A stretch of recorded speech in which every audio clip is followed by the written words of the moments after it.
A palavra de Deus diz assim: alegrem-se sempre no Senhor. Novamente eu direi, alegrem-se. Feche seus olhos. Pai, esta é a tua palavra. O Senhor diz que vela pela tua palavra para cumpri-la. E aqui estamos nós crendo na tua promessa, crendo que o Senhor é um Deus infalível, crendo que para o Senhor nada é impossível.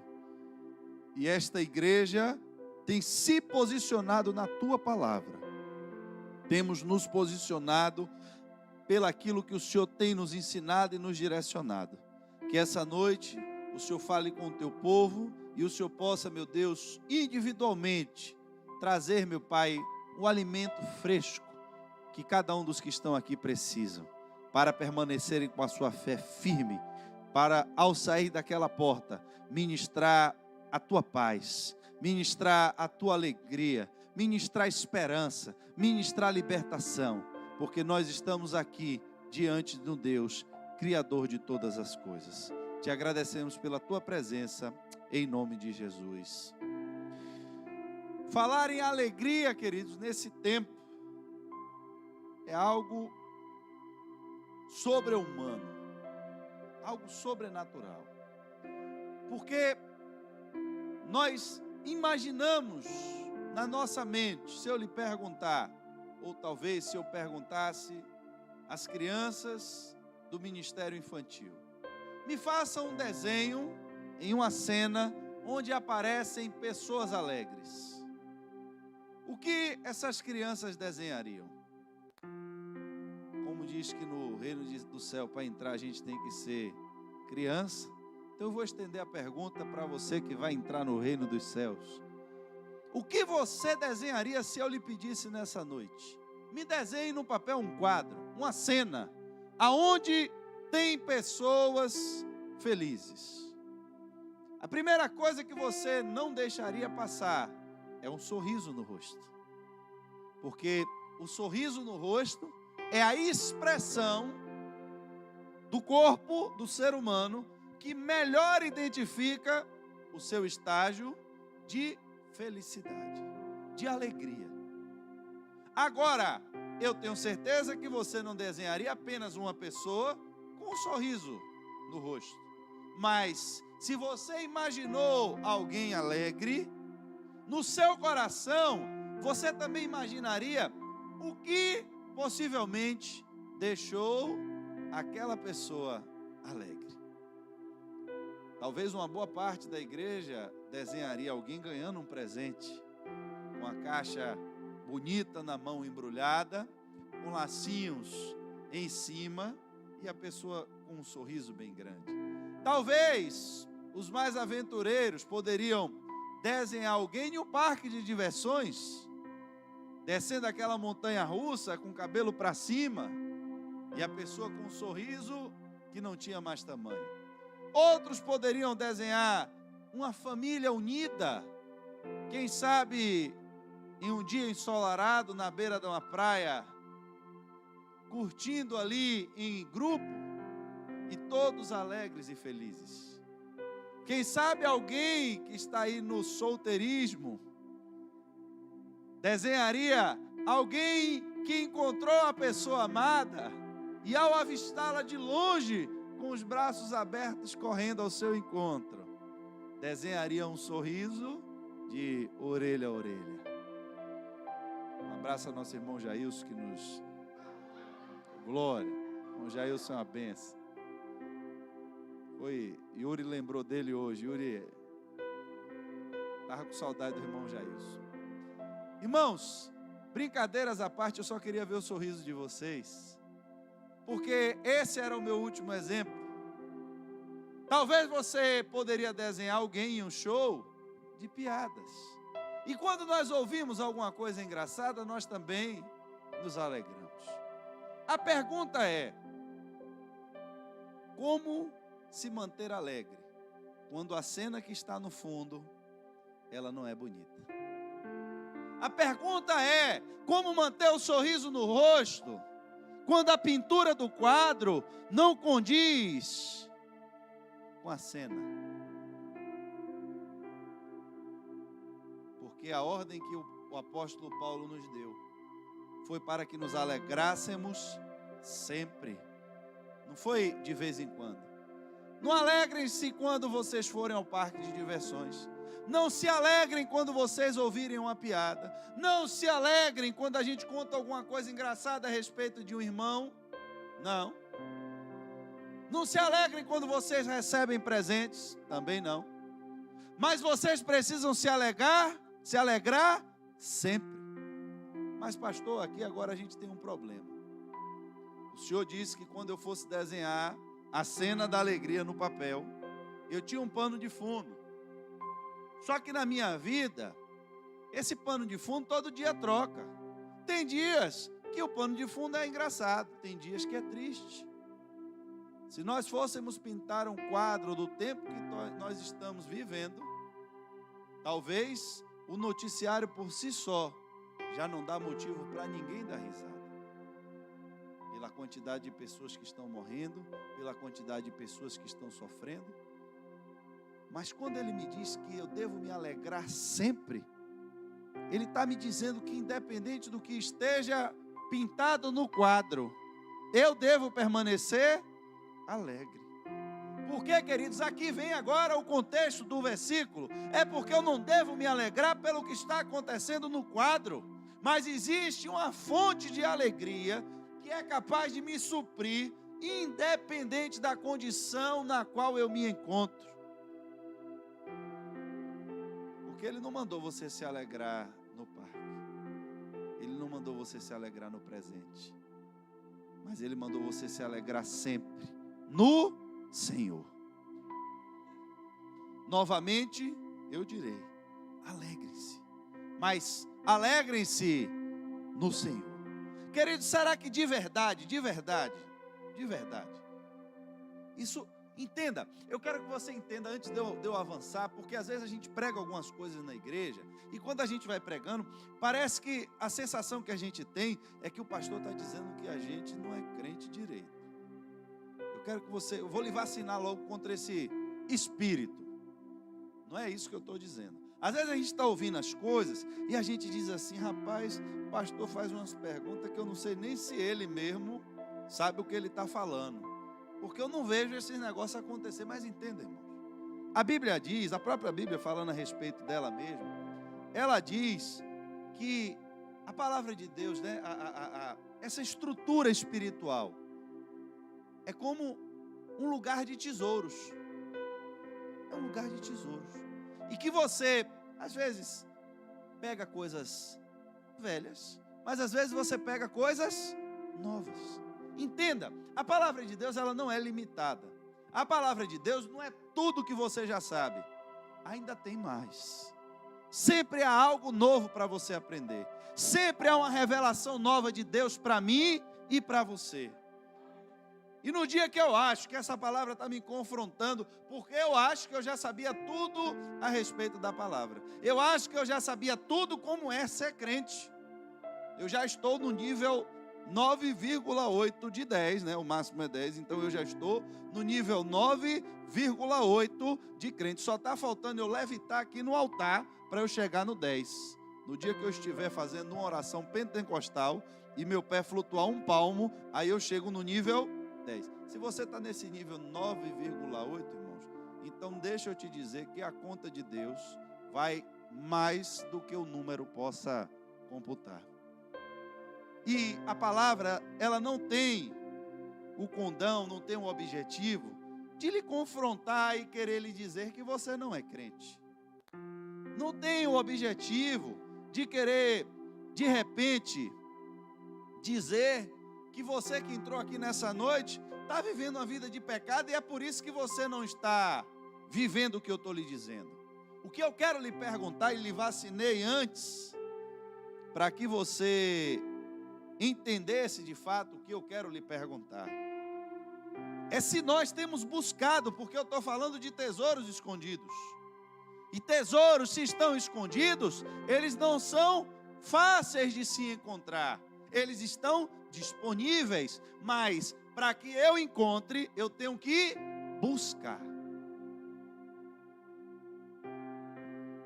Hoje, Nós estamos acostumados a abrir a torneira e a água cai.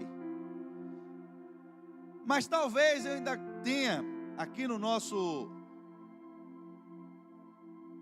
auditório essa noite pessoas que são do tempo da fonte, pessoas que talvez moraram no interior, em algum lugar onde não existia água encanada.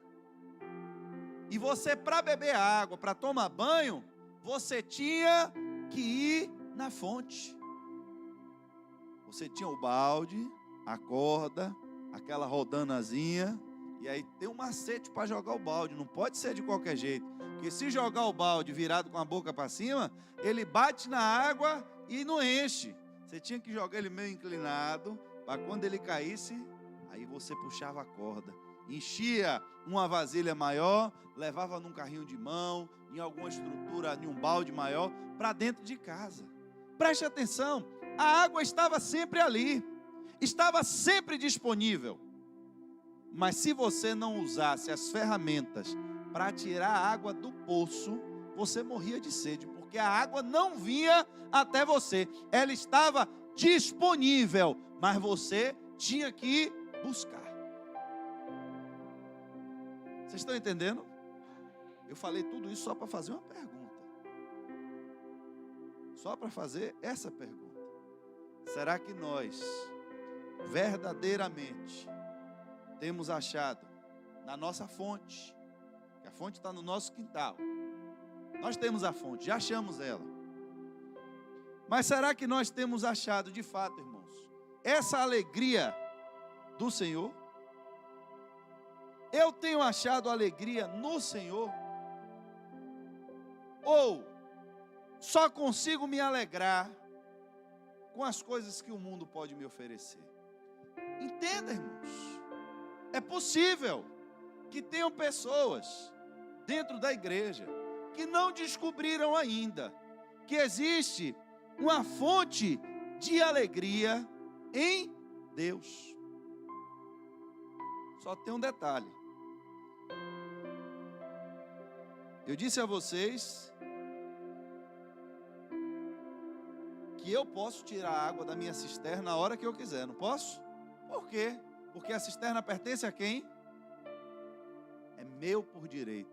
Na minha cisterna eu tiro a água a hora que eu quiser. Tinha gente que tinha terra, mas não tinha fonte.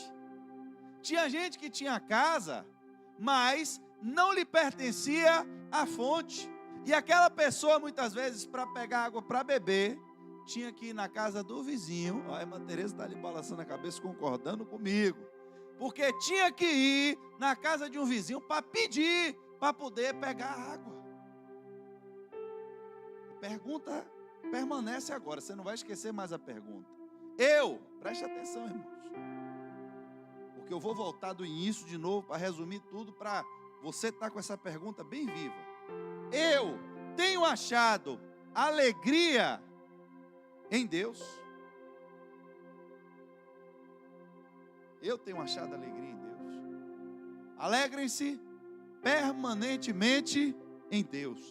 O que é que o apóstolo está dizendo? Você tem uma fonte, existe uma fonte que ela é capaz de lhe sustentar, de lhe trazer alegria todos os dias. Você pode permanecer permanentemente alegre, independente das circunstâncias, independente da cena que está no desenho, independente do que está pintado no quadro. Tem uma fonte que é capaz de permanecer sustentando a sua alegria. Eu já descobri essa fonte? Será que eu já bebi a água dessa fonte alguma vez? A fonte está no meu terreno? Será que alguma vez eu já cavei fundo para achar a água que está no subsolo? Porque quando eu imagino a fonte, eu já imagino ela toda cavadinha, com um buraco, com a manilha, que eu vou lá já e boto o barco. Mas antes daquele buraco estar ali, você passava por cima da fonte. Você pisava na terra que está em cima da fonte. Você não sabia que tinha água ali embaixo. Talvez estivesse bebendo água da chuva. talvez estivesse bebendo água suja, talvez estivesse bebendo água de riacho, água com bicho morto. Aí um dia, alguém lhe disse: debaixo dessa terra tem fonte. Tem fonte aqui embaixo? Tem. Como é que eu vou saber? Você vai ter que cavar. Quantos metros? 10 metros. E às vezes a gente começa cavando, irmão. Eu fui para o culto hoje, o pastor disse que Deus é uma fonte de alegria. Que eu talvez esteja pisando, passando por cima o tempo inteiro. Eu entro e saio da igreja. Eu entro e saio da igreja. Mas eu nunca parei para ter o trabalho de cavar, para verificar se de fato Deus pode ser essa fonte de alegria inesgotável que o apóstolo disse que ele é. Aí o cara começa a cavar 1 metro, nada de água. 2 metros, nada de água. Tem gente que desiste. Não está vendo que debaixo de terra não tem água? Não existe. Como é que eu estou pisando na terra seca e aqui embaixo tem água? Pois é, tem água. Você só vai descobrir se a sua fé lhe permitir continuar cavando até encontrar.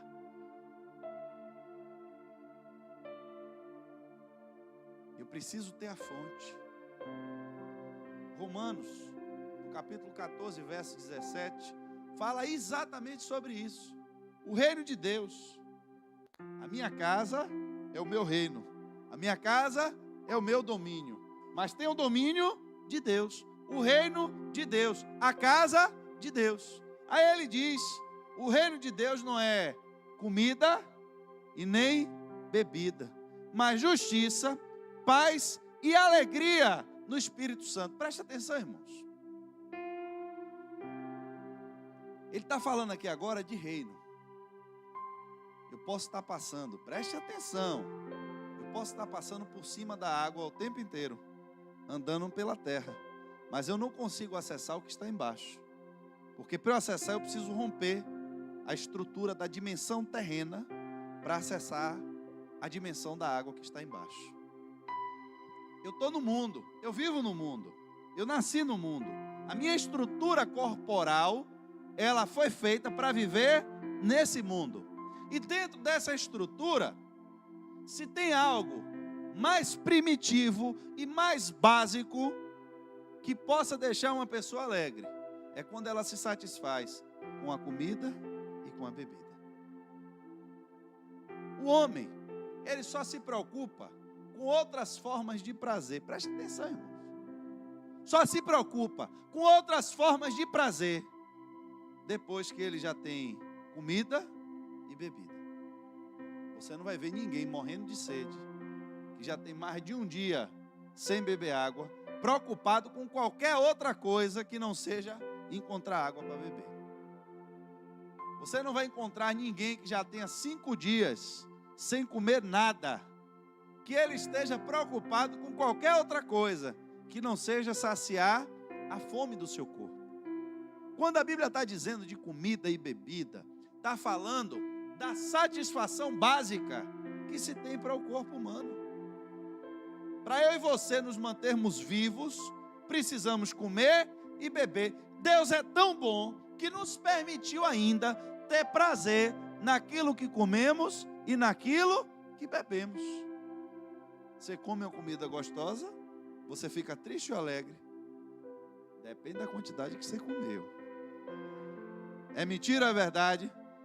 Se o olho for maior do que a barriga, você vai comer tanto que no final, ao invés de ficar alegre, ei, rapaz, só o sangue de Jesus. Não fui eu dessa vez, viu? A pessoa, irmão, mas no normal, né? No normal. Você come uma comida gostosa, você fica satisfeito, alegre. Aí o que é que Romanos está dizendo? Preste atenção. Fala agora de 2 dimensões. Tem terra, embaixo tem água.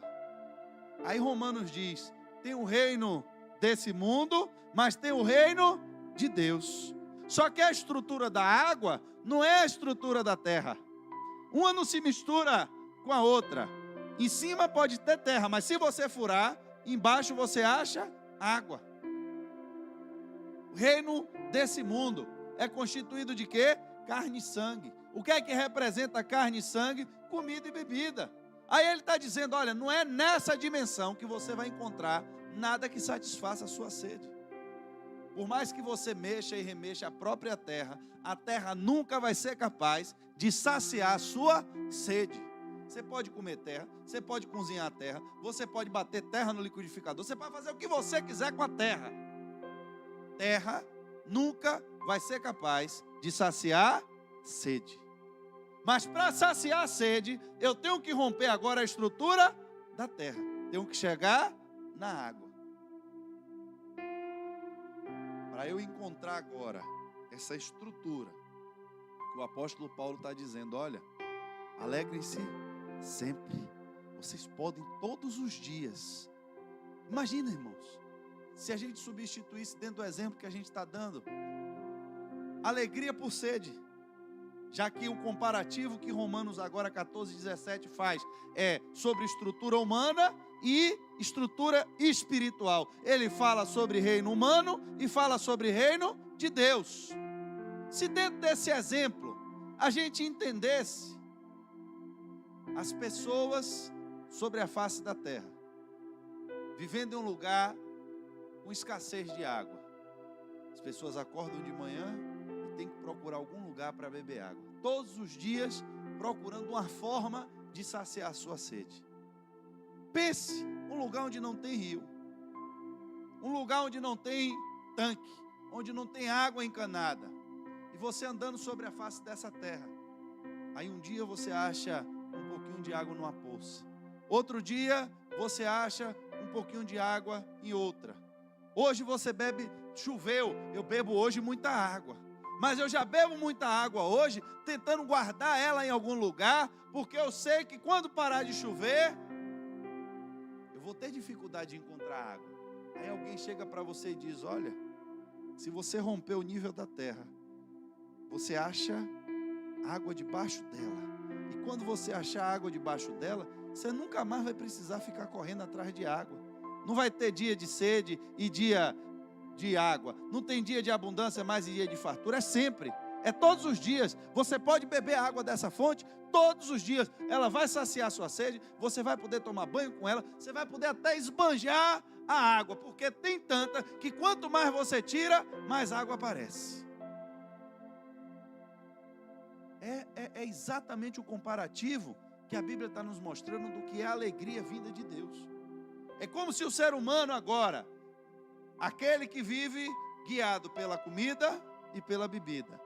E dentro de comida e bebida, irmãos, inclua tudo que é prazer que a carne pode oferecer. Eu ando, tem dias que eu acho de fartura. Meu irmão, tem dias que rola a festa. Aí no dia da festa é o dia da chuva. Aí nesse dia eu acabo com tudo. Nesse dia eu estou alegre. Já no outro dia, que já não chove mais, já acorda de ressaca. A cabeça já começa a doer. Já não tem água hoje. Eu tenho que procurar alguma coisa para me alegrar.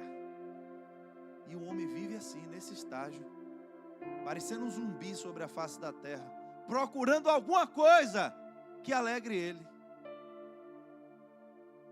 Porque ele está vivendo na superfície. Aí alguém diz, não é nessa dimensão que você vai encontrar o que a gente está falando.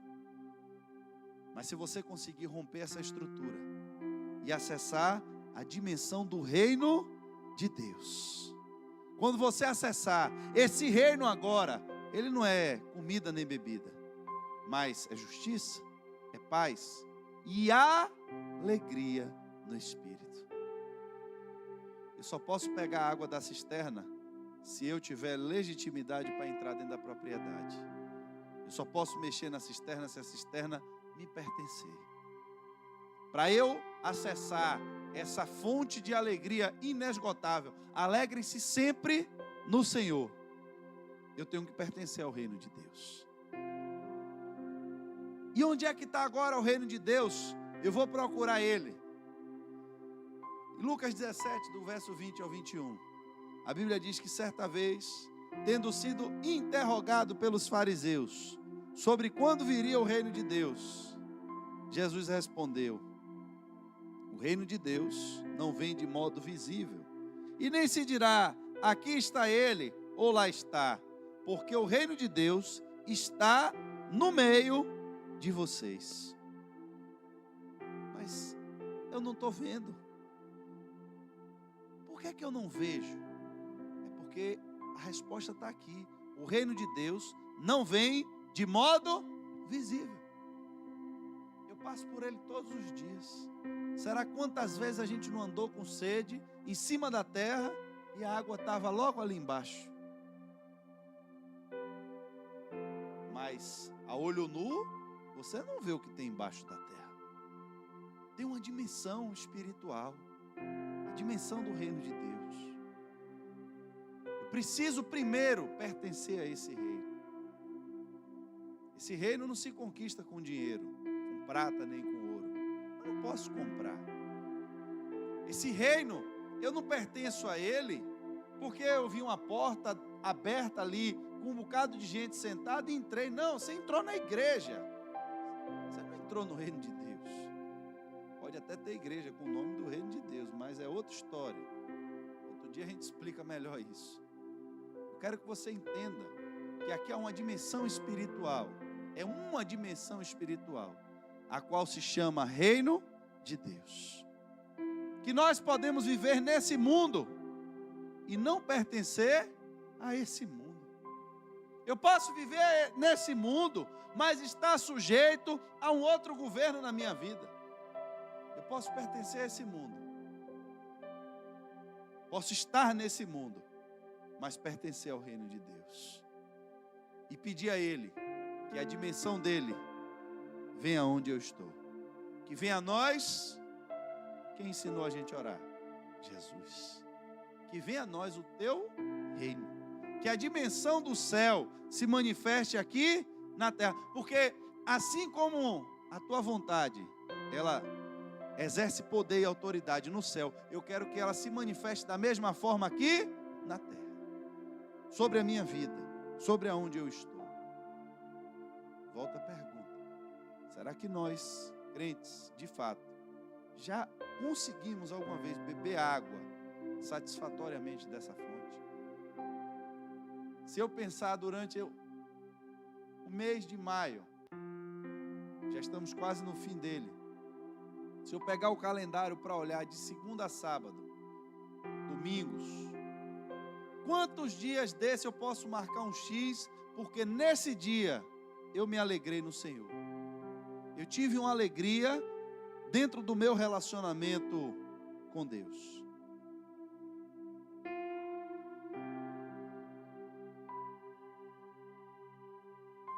Eu tenho que entender que eu vivo nessa estrutura e que Deus compreende bem o que é essa estrutura.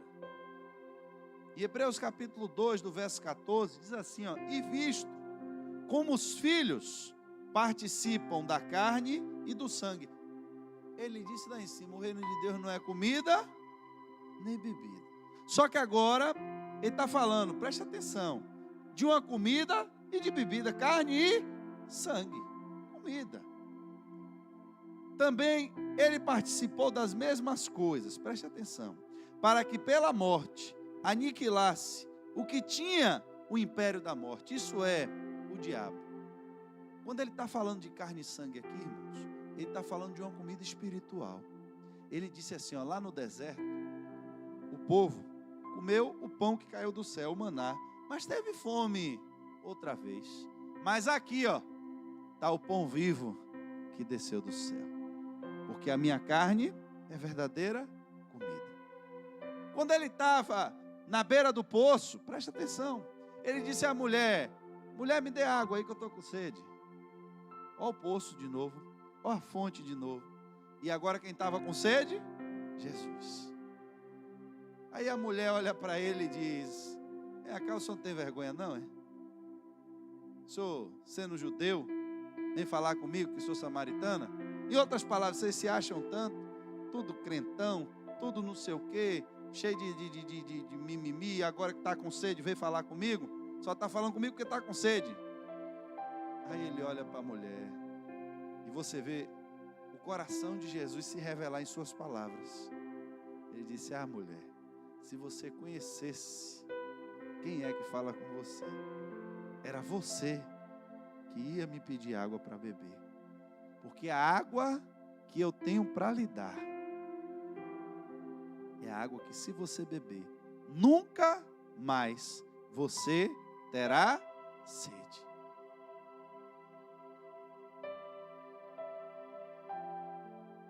A estrutura espiritual se manifestando.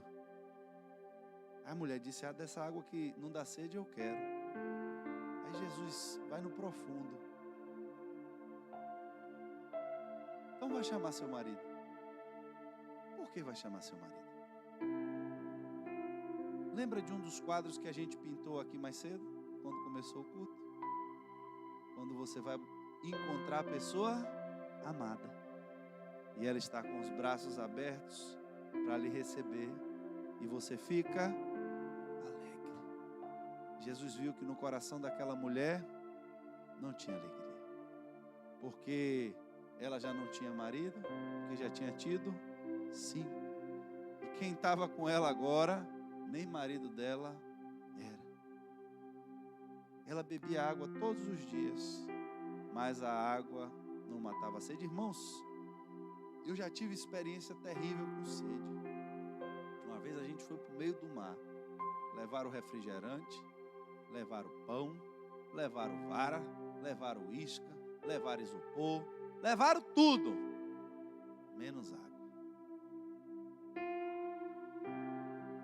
Você pensa que refrigerante passa sede? Você toma um refrigerante, ele lhe engana durante 10 minutos. Você toma e aí diz: agora matei a sede. Irmão, dá 10 minutos. O corpo começa a reclamar de novo, pedindo água. E tomamos os refrigerantes tudo, porque estava todo mundo com sede. Quando deu 11h30 da manhã, não tinha mais refrigerante, não tinha mais água, não tinha mais nada. Você ficava juntando saliva na boca. Juntando. Quando você engolia a saliva, para pensar que ia passar sede, não passava nada. E agora não tinha nem mais saliva na boca para poder juntar. Quando a gente veio navegando de volta, que a gente viu um barco. Irmão, ainda bem que não tinha ninguém armado dentro do barco, porque a gente ia assaltar aquele barco para roubar a água, de tão desesperado que a gente estava. Mas Deus foi bom, que o pessoal era generoso. A gente gritou: meu irmão, pelo amor de Deus, joga um vaso de água aí para a gente. O cara jogou uma vasilha de uns 5 litros de água para a gente.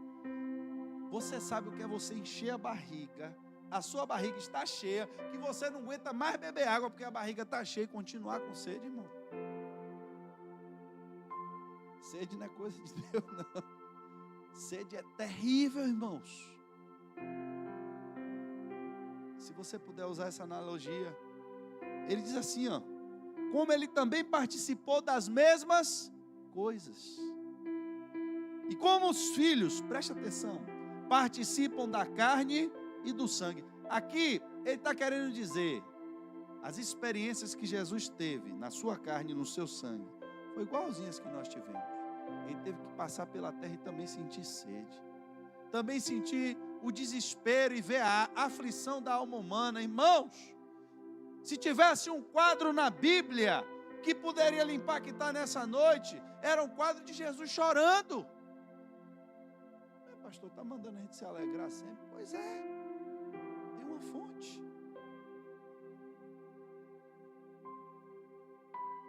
A Bíblia diz que quando Jesus chega, que viu a dor das mulheres, e perguntou, e ele soube que Lázaro estava morto, a Bíblia diz que ele se moveu no seu espírito, e a Bíblia diz, e Jesus chorou.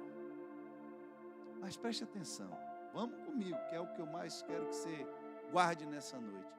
Mas quando ele chorou, qual foi o passo dele seguinte? Onde ele foi buscar água para matar sua sede? Existe uma fonte inesgotável. Jesus chorou. Era carne e sangue, está aqui. Assim como os filhos, ele também era carne e sangue. Lázaro morreu. Jesus chorou. E agora? Pai, eita glória. Olha a fonte. Jogou o balde. Pai, deu sede. Senti a aflição dos homens. Eu sei que o Senhor sempre me escuta. Mas estou mostrando a eles onde é a fonte, porque eu não vou estar mais aqui. Chorei, eles viram eu me angustiar aqui também. Mas eu quero mostrar a eles onde é o caminho para encontrar água. Eu sei que o Senhor sempre me ouve. É por causa deles que eu estou falando alto. Eu sei que o Senhor sempre me ouve. Lázaro, sai para fora. Irmão, eu lhe pergunto, depois que aquele homem saiu de lá de dentro, um homem que já tinha 4 dias morto, e sai andando de dentro de um sepulcro, restaurado, tinha lugar mais para alguém estar chorando? Se tivesse chorando agora, era de tristeza?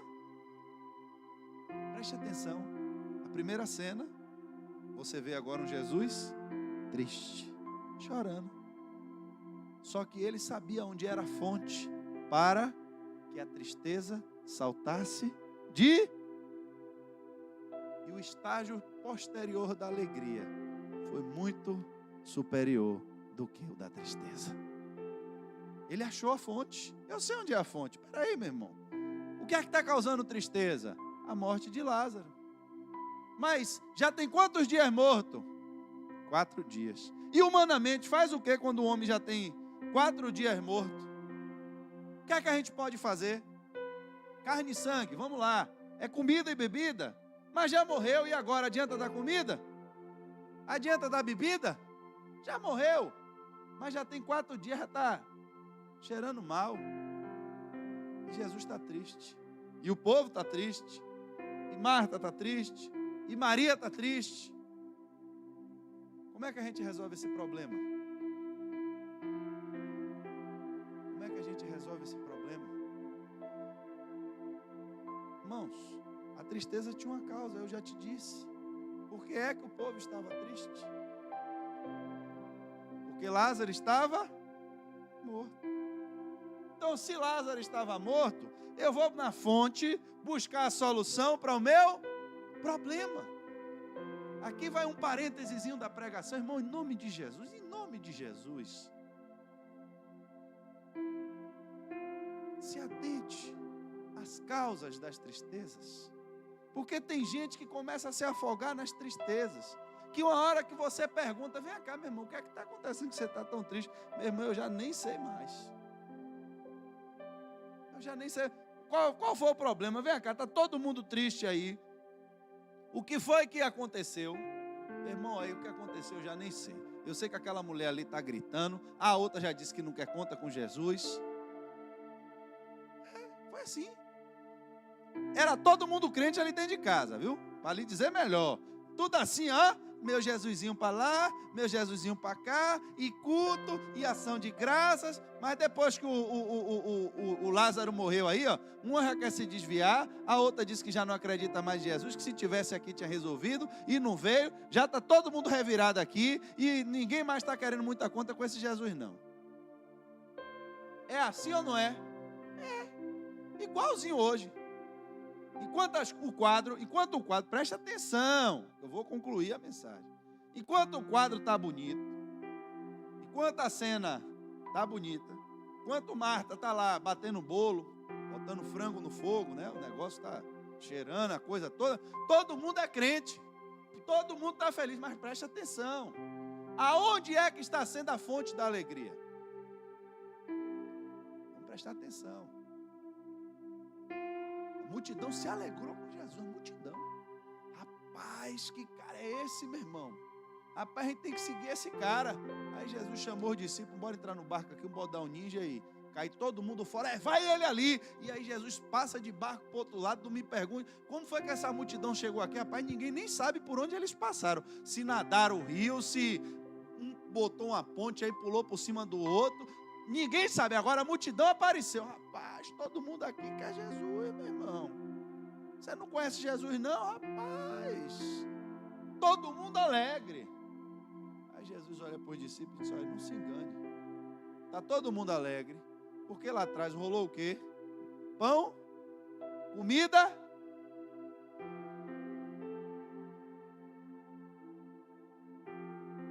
Ímpio se alegra com pão e peixe.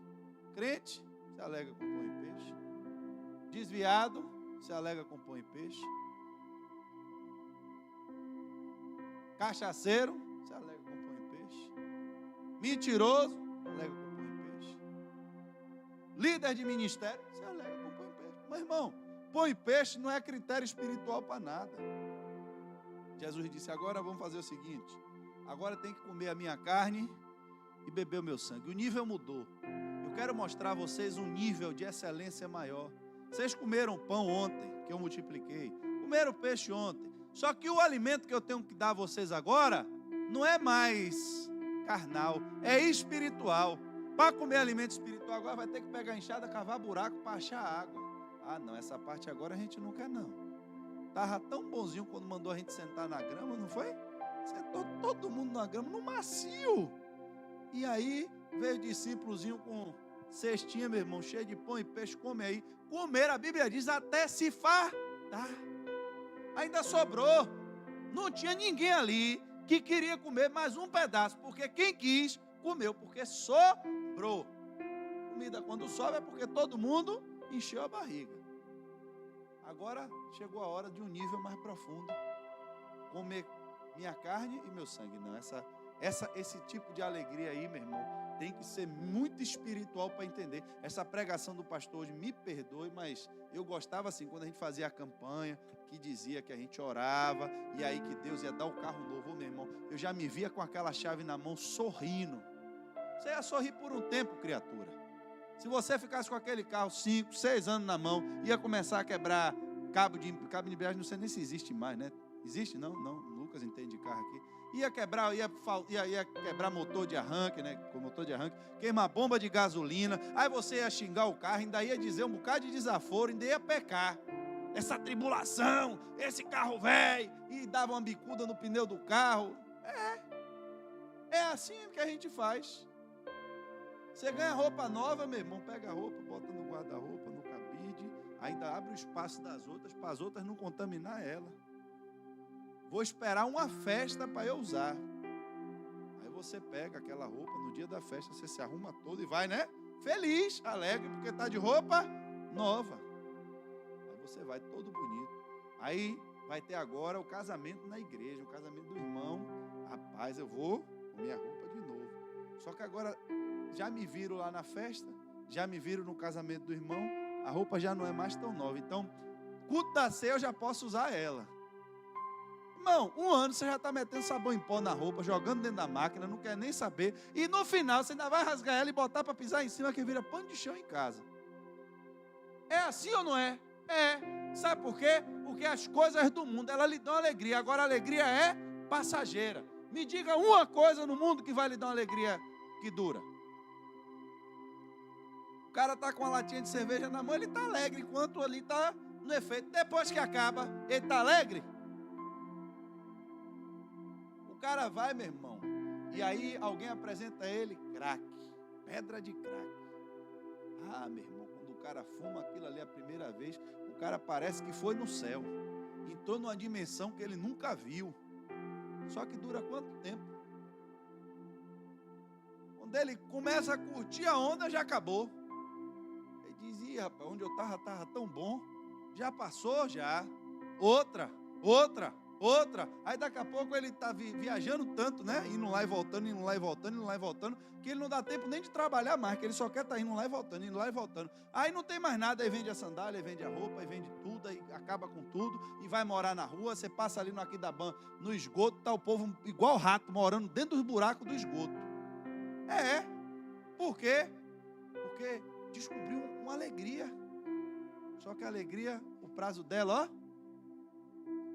Aí quando ele volta da viagem dele, cada dia que ele volta, o mundo dele está um pouquinho mais destruído. Cada vez que ele volta, a cena está um pouquinho pior. Até o dia que ele morre, porque ele já não tem mais prazer na vida. É assim que o diabo faz, irmãos.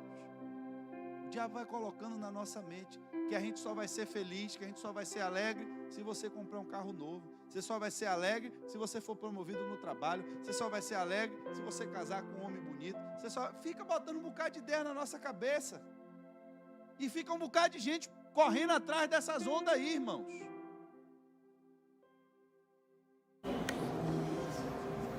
O problema é que quando ele descobre, se você pegar o maior número de suicídio, não são nos países pobres. O maior número de suicídio são nos países mais ricos que tem, que as pessoas podem fazer tudo o que elas querem. E depois que elas terminam de fazer tudo, elas descobrem que nada daquilo trazia alegria. Acho que isso que o pastor está falando não tem base bíblica. Vou pesquisar dicionário teológico depois para ver se tem base. Eu vou contar a história de um homem chamado Abacuque. Abacuque é um homem que ele trouxe uma visão para a gente do que significa alguém que encontra a fonte da alegria dele em Deus. Alguém que descobriu como se alegrar em Deus. Alguém que cavou tão fundo que achou uma fonte e descobriu que ele não precisava mais ficar correndo de um lado para o outro atrás de água, porque agora a água pertencia a ele, porque ele passou a pertencer ao reino de Deus. E Abacuque no capítulo 3 diz, um dos versículos talvez mais repetidos e menos exercitados da Bíblia. Mesmo que a figueira não floresça, não haja fruto, mesmo que falhe a safra das azeitonas, e não haja produção de alimentos nas lavouras, nem ovelhas no curral, nem boi nos estábulos, ainda assim eu exultarei no Senhor e me alegrarei no Deus da minha salvação.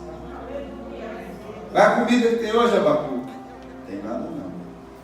Vai ter o que para beber hoje? Tem nada não. E boi? Também não tem nada não. E mesmo assim você está alegre? Estou. Por quê? Porque a minha alegria não depende de boi. Minha alegria não depende de oliveira. Minha alegria não depende de eu ter um emprego bom. Minha alegria não depende de eu andar com roupa nova. Não depende de eu andar com roupa bonita. Se Deus me der, eu uso, meu irmão. E use mesmo, irmão. Se Deus lhe der, não seja besta não. Deus lhe der, use. Porque Deus é bom. Pelo menos o Deus que eu sigo. Não sei qual Deus você está querendo. Se for mesmo o meu Deus é bom. E a Bíblia diz que Ele tem prazer em abençoar os seus filhos. E para eu chegar perto dele, eu preciso crer que Ele é galardoador. A Bíblia me ensina isso, a minha. Eu tenho que buscar o reino dele em primeiro lugar, é a sua justiça. E as outras coisas, pode ficar tranquilo que Ele vai lhe abençoar. Amém. Agora, será que a gente já chegou nesse nível? Será que a gente já descobriu de fato achar essa alegria verdadeira em Deus? Ou a gente está esperando ficar alegre quando a gente arrumar um emprego que paga um salário para a gente de 5 mil todo mês? Será que a gente está esperando ficar alegre quando a gente terminar de bater a laje na casa e colocar o telhado em cima? Será que a gente está esperando ficar alegre quando achar uma pessoa, um príncipe encantado ou a mulher encantada para se casar? Qual é a expectativa de felicidade e de alegria que eu estou criando no meu coração? O que é que tem me deixado alegre nesse mundo?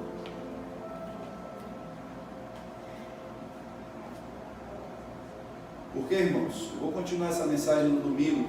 A gente vai entrar em outra dimensão dela, outra visão a respeito dessa alegria. Mas eu queria que você guardasse isso. Eu preciso chegar a um nível no meu relacionamento com Deus que eu possa dizer: só a tua graça já me basta. Só a tua graça para mim já é o suficiente. Porque a tua presença é o meu prazer. Eu preciso cavar fundo nesse meu relacionamento com Deus. Porque a Bíblia está dizendo que tem água. Não está dizendo que está raso. Você tem que buscar, porque só vai encontrar se buscar de todo o coração.